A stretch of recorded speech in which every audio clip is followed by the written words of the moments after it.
What's up guys, Jay Mahi here. We're doing video 2 of the triathlon series, or the triathlon segments of this vlog and blog.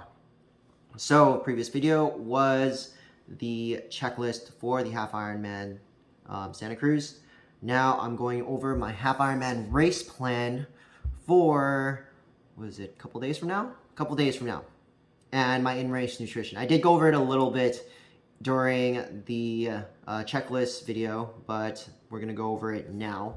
You can, if you don't want to watch this video, completely fine. Just check out the blog below, or blog in the link below. All right, let's get started. So days before we get to Santa Cruz, which is a couple days from now, we'll be cleaning the bike and gear, making sure everything is working. That is literally weeks. That's already done. So make sure you go to your local bike shop and make sure that's all squared away. There are services at the Ironman, but I've never used them before, so I can't give you an opinion on that. When we get there, when we get to Santa Cruz, I'm going to check out the course, swim, bike, run. I'm not going to swim, but I'm going to ride the bike course. No, I'm sorry. I'm going to ride the run course with my teammates. We're going to check that out. Check out the transitions. I'll make a video. I'm not sure if I'm going to post it just yet. Let me know if you want future videos to show transitions and posts, and I'll try to get that in. Check in and drop off the bike and attend an optional briefing. I'm going to do that all in the same day. Again, I don't know if I'm going to make a video for this, but if you want to see the video, then I can get that started. Let's see what else here. Plan with family. Where would you like them to be? If family's going to be there, discuss your plan where you want them to be on the course or where they can see you. Download the Ironman app. It predicts where you will be during the entire event or during the entire race. Take a picture of a bike rack. Very important. I went over this in my Boulder video. So take a picture of a bike rack. It will give you obviously a picture of how your bike looks when you drop it off. That way, if you have any nagging questions, like did I leave something on the bike, you can take a look at your bike rack picture and see that it's there or not. Pre-race. So pre-race, the day before or the morning of the race, take a picture of yourself. That's on my list because you made it to today for your Half Ironman, so congratulations. Eat breakfast. It's gonna be a long day. I hope you practice eating breakfast. We'll probably go over that in another video, making a habit of eating breakfast during your long days to kind of mimic race day. For me, drink coffee because it leads to the second box. I need to poop or pee 3 times because I don't want to have issues during the race, and coffee helps me with pooping. Set up your gear at transition. So we're going to get there at around 4:30, 5 o'clock. Transition opens at 5 o'clock. Typically, I don't expect that to change at any Half Ironman. It opened at around 5 o'clock at Boulder. Hopefully it opens again at 5 o'clock in Santa Cruz. We will check that out during the briefing. Set up gear in transition, self-explanatory. Set it up the way you plan on picking up. So right after your swim, so transition 1, obviously your bike stuff first, and transition 2, your run gear. Pump up your tires. There will be tire pumps there, but I like to bring my own. You will have time to bring your tire pump back to the car, so pump up your tires before the race. You do not want a flat during the race. It takes away from your time, and also kind of takes away from your energy and your morale as well. Visualize coming into T1. So you want to go to the entrance of where you're going to come off of the swim, and then run to your bike. So you know what row they're in, you know what landmarks you can use to identify your bike, because it can be very hectic coming into transition 1 depending on how many people are coming in with you. So look at that. Warm up and stretch. Kind of self-explanatory. You don't want to pull anything while you're coming out on the swim or during the swim. So stay warm, start stretching, stay hydrated. Last race, I don't think I hydrated enough. So that's on for me. Just stay hydrated. Don't overhydrate with water. Mix some electrolytes in there. Don't forget your timing chip. I almost forgot it the last race. So in Boulder. So don't forget your timing chip. Put on your wetsuit. Self-explanatory. You can place your race belt under your wetsuit. So we'll probably go over some tips and tricks later. Identify your start time. So typically I swim at around 150-ish in the lake. I like to go 10 seconds slower. Sarah's right there trying to get out of the video. Anyways, I like to go 10 seconds slower than race pace. So that will put me around 2 minutes per yard, per 100 yards. Choose your corral there. During the swim, once you get into the swim, remember you should try to wear flip-flops or slippers all the way up to the start line. Make sure they're flip-flops that you can throw away, because typically the start line isn't right where the transition is. You're gonna have to walk anywhere between a couple 100 feet all the way up to, I think this one's almost a quarter mile, even upwards to a half a mile. And it's cement, it's rock, it's sand. So save your feet, wear slippers or flip-flops, and then throw those away or hand them to your family. You might be waiting, so stay warm. It's 2021 and there's COVID, so everyone starts off not at a mass start. You start off in lanes or zones or whatever. That's what they did in Boulder. I am not surprised if they're going to do that in Santa Cruz this time. For the swim, identify where your orange buoys are. For Boulder, the buoys were every orange buoy was around after every 5 yellow buoys. So you want to make sure where those orange buoys are, because that's where your turn buoys. Once you have those, make sure you make 90-degree turn and look out for yellow buoys after that. On the swim, go slow in the beginning and get into your comfortable pace. You're going to have a lot of adrenaline. There's going to be a lot of people around, and you're going at a slower pace. So you might feel like you're going faster, which you probably will, but slow it down until you get comfortable. Then you can start picking it up to your race pace or whatever you practiced. For me, swim outside, but make sure 2 people are between you so you can limit the time for spotting. I learned this in Boulder. I like to keep 1 person on the inside and 1 person at the best on the outside, or at least the spotter or canoe, since it's the ocean, maybe surfer, on my right.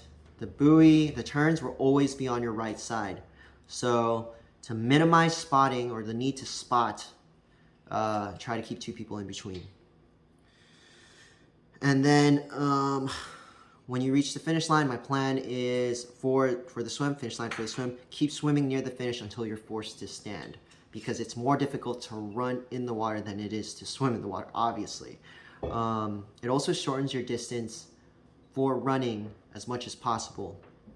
And last thing, once you cross that line, don't forget to smile, look for the cameras, because you are going to want to pay for your pictures, especially if this is your first half Ironman. So look for the cameras and smile. T1, pace yourself coming into T1, because you're coming out of the water and you have all this adrenaline and you are elated that you are finished swimming. So just take your time, unless you're actually racing, take your time in T1. Work on stripping your top off as soon as possible. So the top of your wetsuit, you want to strip that down while you're running towards T1. If you had your if you had your goo in your tri-suit, take that as soon as you come out of water, because by the time you get on your bike, it'll have, it'll be ready for you to have energy. Yeah. And if you've practiced it, do a mounting start. All right, we're going to the bike section. I think YouTube will allow me to put little sections in the track below, so I'm going to try to do that. So you can skip around if you want. Bike. So for the bike, in the beginning of bike, go slow. Let people pass you. Get into gear that you feel like you're putting effort in, but not too much, then go one gear down. You want to go easy. You want to save yourself for the run.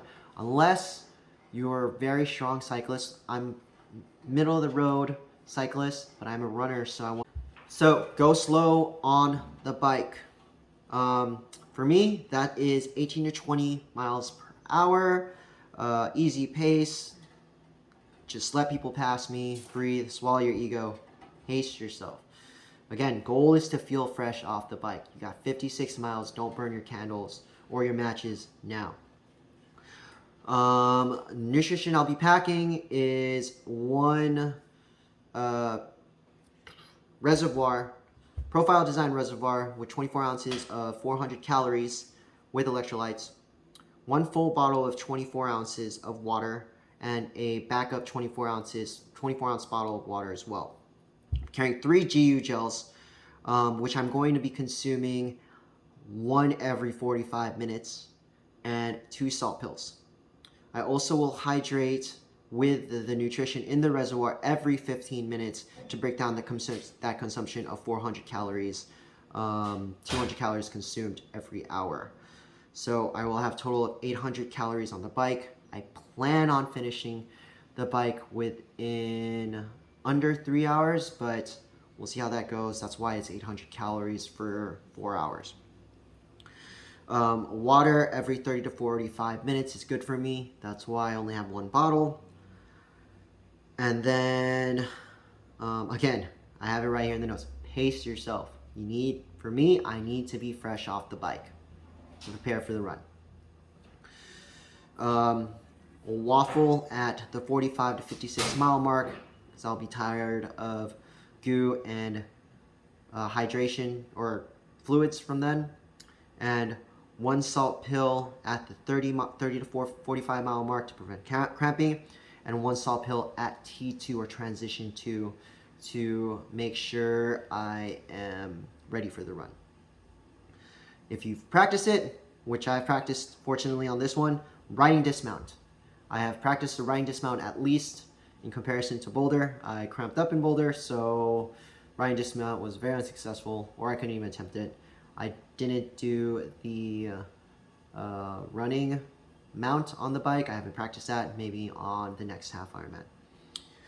Transition 2. Take your time in transition 2. Again, same thing as T1, unless you're racing.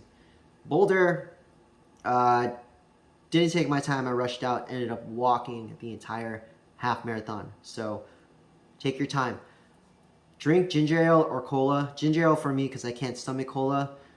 It's to help you get an instant source of sugar to prevent you from bonking. Eat solid foods if that's in your plan, and address any issues. Hydration, cramping, bonking, aches, etc. And then again, I take my salt pill, Rollin tea, that I took on the last part of the bike to prepare for the run.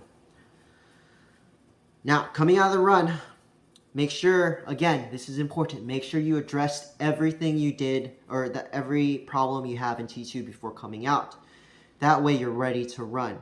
If you don't, you'll be walking your run from the beginning, and you don't want to do that. I did that in Boulder. It was not fun to walk the entire 13.1 miles. So address your issues then. When you come out of T2 and starting on the run, go slow. Let people pass you. It's just like the bike. I know I'm a runner, but based on running, if you let people go, if you go slow and get your feet under you and assess if there's any more problems that will arise, you'll be able to pick up your pace later into the half marathon, which is what you want to do anyways. For me, this is an 8:20 to 10-minute mile pace for the first 3 miles. Don't burn your matches by going sub 8, sub 7, sub 6. Unless you've been training like that, don't do it. After the 3 miles, you can then increase your pace. But swallow your ego and assess yourself, assess everyone around you, and then when you're ready after the 3 miles, after the 6 miles, after the 9 miles, start picking people off and catching them. So basically, you want to be ready to just go in the final 3 to 6 miles. Okay, in a previous marathon that I did, final 6 miles, I just blew past everyone and I caught people that I thought were gone. So that's what you want to do. Big thing when you're running, you want to motivate others. Their energy is your energy. If you feel low on energy, just tell someone good job. Even if you feel like crap, just tell someone good job. They'll tell you good job back and keep going. And it's a cycle. You'll get all that energy back. For my nutrition plan, I will hydrate with my 24-ounce bottle with 150 calories in it every 15 minutes. It's going to be over an hour, that 24-ounce bottle. And I plan on running around 2 hours for the half marathon. So that's why I have 2 bottles, 24-ounce bottles filled with 150 calories. That equates to about 3 hours of nutrition. There's going to be a water station every 1 mile. And I'll take water at each water station. And then a GU gel every 45 minutes. So that's just 2 GU gels for me. If this is your first half IM, take your time. Oh, this is a very good tip. If this is your first half Ironman, take your time once you get to the finish line. You're going to only have this once. You only have this experience once. So just go slow. That extra seconds isn't going to make a difference. Take it all in. And when you see a cameraman during the race, smile, wave. You're going to want to buy those pictures later on. So might as well make them worth it. When you finish, congratulations, you're a half Ironman. Post-race, hydrate and fuel. Eat what they give you at the race. And definitely, even if you're not hungry, go to the athlete's tent and get some food. Take a couple bites, drink a little bit of Gatorade or whatever they give you, and make sure you have that food under you, inside of you, so you won't have any issues when you leave the event area. Also, you post-race checkout gear, have comfortable clothes to change into, because you'll have been in your athletic gear for about 4 to 5, 6 plus hours, and you just want to get out of that. If you have the energy to do it, stretch. That's about it. That concludes this video on Half Ironman Santa Cruz race plan and in-race nutrition. If you have any questions, go ahead and hit me up. Let me know what your race plan are, if you're going to do the same thing. If you guys like this video, go ahead and hit the like button and subscribe for more videos. I'll definitely see you guys next time. Good luck out there if you're doing Santa Cruz. Bye.